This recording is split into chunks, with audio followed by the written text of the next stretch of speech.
Thank you for joining with me for the meditation for Lesson 54, review of Lessons 16 through 20. Let's sit with your back supported, head and neck free, eyes closed. I have no neutral thoughts. My thoughts cannot be neither true nor false. They must be one or the other. What I see shows me which they are. I have no neutral thoughts. By the way, go ahead and take a big deep breath through the nose. This is called the 4X breath. For a count of 4, hold it at the top and exhale for a count of 8 slowly through the mouth. Repeat that, I would suggest 4 times as I read.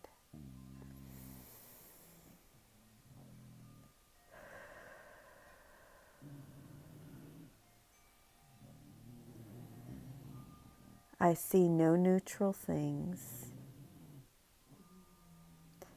I know that my state of mind can change, and so I also know the world I see can change as well.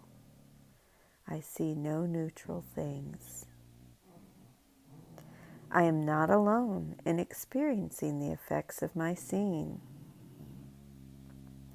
As my thoughts of separation call to the separation thoughts of others, so my real thoughts awaken the real thoughts in them. And the world my real thoughts show me will dawn on their sight as well as mine. I am not alone in experiencing the effects of my seeing. I am not alone in experiencing the effects of my thoughts. I am alone in nothing. Everything I think or say or do teaches the universe. We are not alone in anything. It is in my power to change every mind along with mine, for mine is the power of God. I am not alone in experiencing the effects of my thoughts. I am determined to see.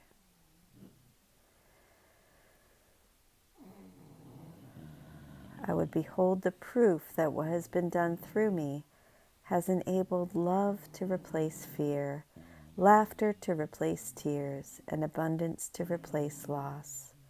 I would look upon the real world and let it teach me that my will and the will of God are one. I am determined to see. Let's go ahead and move into our silent meditation using one of these review ideas as your mantra or the mantra of your choice.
I have no neutral thoughts. I see no neutral things. I am not alone in experiencing the effects of my seeing.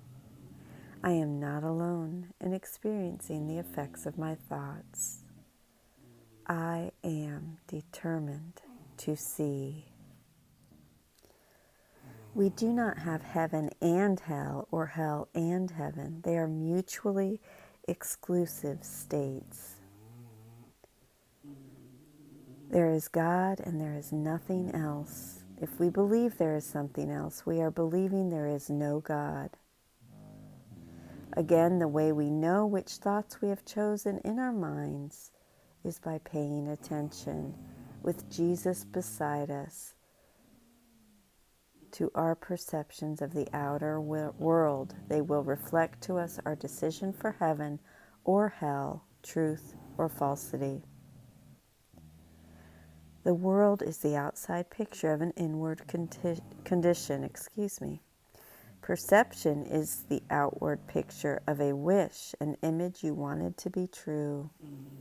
Forgiveness is the central teaching of A Course in Miracles. In forgiving you, I reflect that you and I have no separate interests, for we share the same need to awaken from the dream of separation, guilt, and hate. That begins the process of reversing the ego's fragmentation. As the text emphasizes, if I forgive you perfectly, behind you stands thousands more, and behind each one stands yet another 1,000. This means that if I forgive you perfectly, I have forgiven the sonship. There is only one Son. Thus, when I choose Jesus as my teacher instead of the ego and I release my grievances through forgiveness, I am teaching there is a right-minded thought in you as well, and in that moment, I have become a healing symbol for you. I do not have to say anything nor preach. I do nothing. Moreover, the you may be someone who died 20 years ago. Since minds are joined, forgiveness has nothing to do with bodies. You as a thought and I as a thought are still united.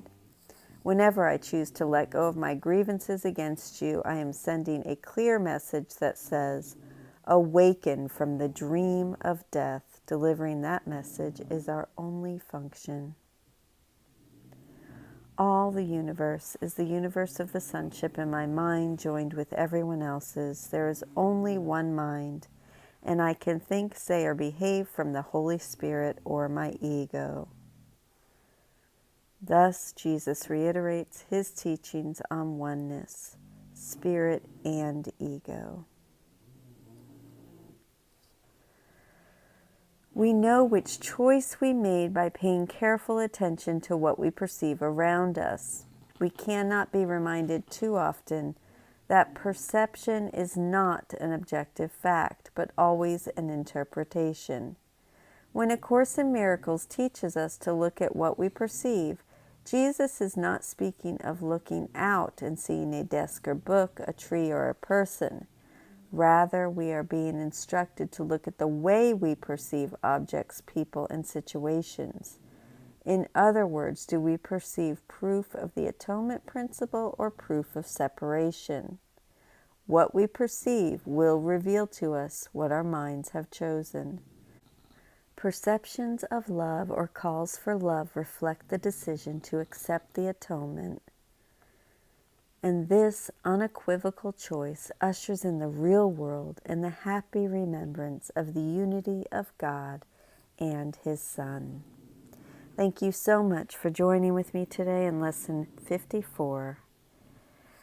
I love you and I will see you tomorrow. Have a beautiful day. Thank you for joining with me.